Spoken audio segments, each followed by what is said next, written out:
Assalamualaikum warahmatullahi wabarakatuh. Apa kabarnya hari ini? Tetap semangat dan terus belajar. Saya Amelia Pancawati. Di kesempatan kali ini saya akan menjawab pertanyaan di luar kelas hari ke-28 mengenai baca-bacaan dan jam bandul.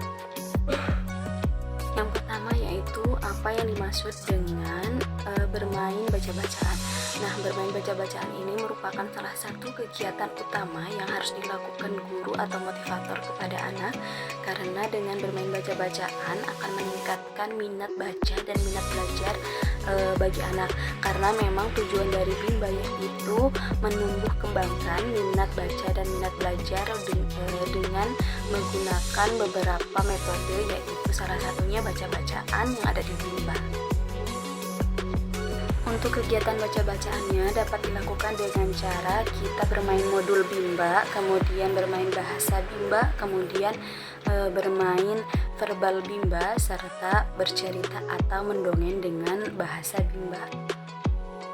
Dalam kegiatan baca-bacaan terdapat dua tujuan utama dan tujuan khusus. Nah, untuk tujuan utamanya yaitu keluarga besar Bimba merasa bahagia dan berdampak pada kesuksesan. Sedangkan untuk tujuan khususnya yaitu menumbuh kembangkan minat baca dan minat belajar anak dengan cara menyenangkan, yaitu fun learning, small step system, kemudian individual system dan variation skill yang nantinya kita akan terapkan kepada anak. Karena memang kegiatan baca-bacaan ini merupakan kegiatan prioritas yang harus kita utamakan daripada kegiatan sampingan atau kegiatan tambahan yang akan diberikan kepada anak.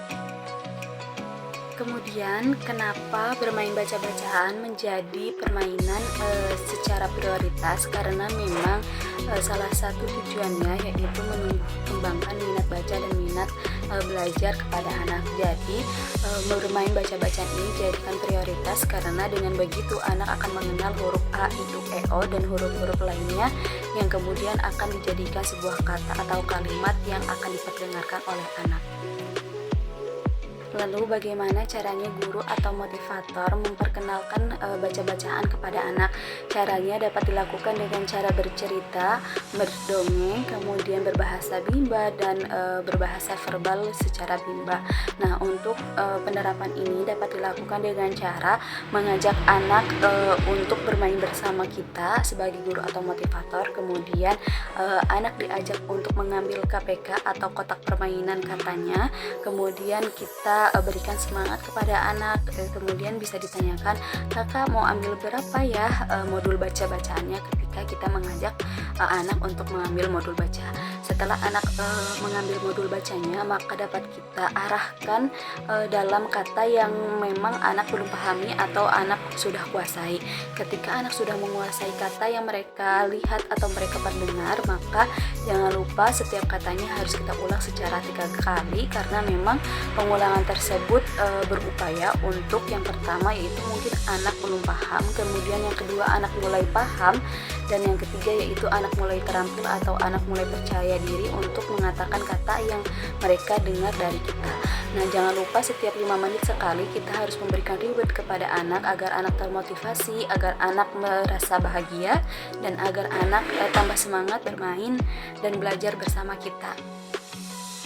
Untuk evaluasi bermain baca-bacaannya dapat dilakukan dengan cara ketika anak sudah melakukan baca-bacaan tersebut dengan cara mandiri, maka kita melakukan kegiatan bermain baca-bacaan secara menyenangkan. Selain itu dapat dilakukan juga dengan cara melihat ekspresi anak.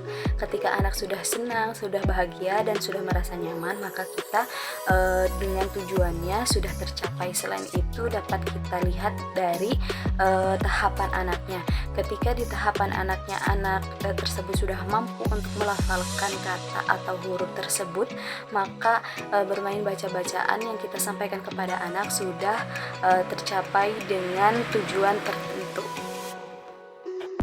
Namun ketika anak belum senang dalam kegiatan baca-bacaan, jangan lupa berarti yang harus dikoreksi adalah kita sebagai orang dewasa, karena memang kita sebagai orang dewasa berkewajiban untuk selalu belajar, namun anak berkewajiban untuk bermain, kemudian berpendidikan.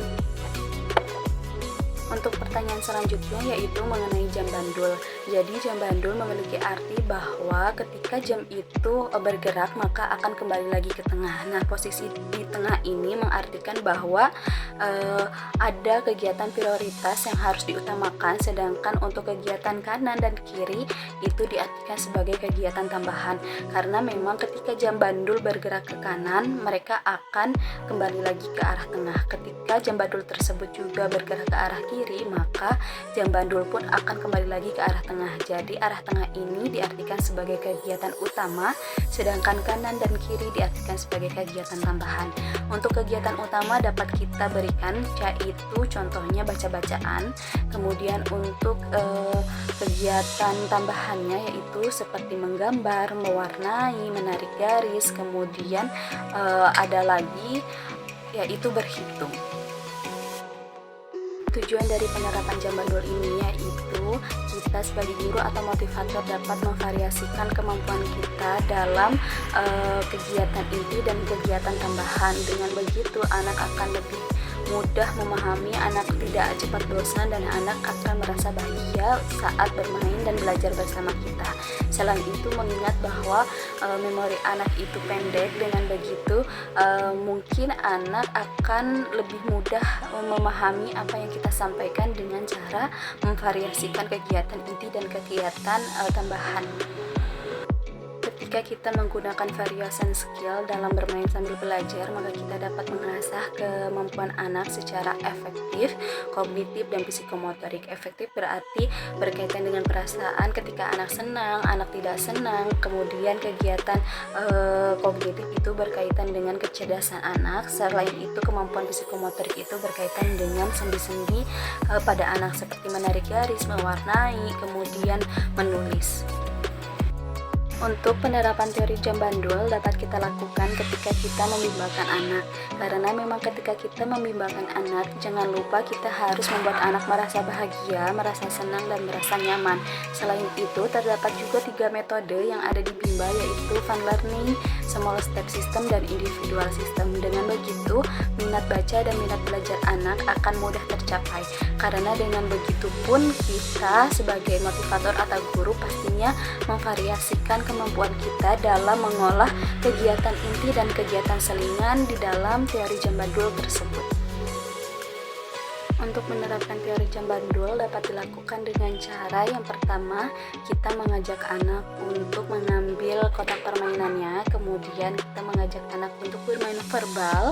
Nah, untuk bermain verbal ini dapat kita lakukan dengan cara 3 kali penyebutan kata atau huruf yang kita perdengarkan kepada anak. Selain itu, kita juga dapat mengajak anak untuk bermain kata yang ada di modul baca Bimba. Contohnya ketika di dalam modul baca Bimba terdapat kata bobo, maka kita mengajak anak untuk menyebutkan kata bobo tersebut. Selain itu, kita juga dapat menambah selingannya dengan cara menarik garis. Ada pula cara tambahannya yaitu dengan cara menebak gambar sesuai dengan katanya.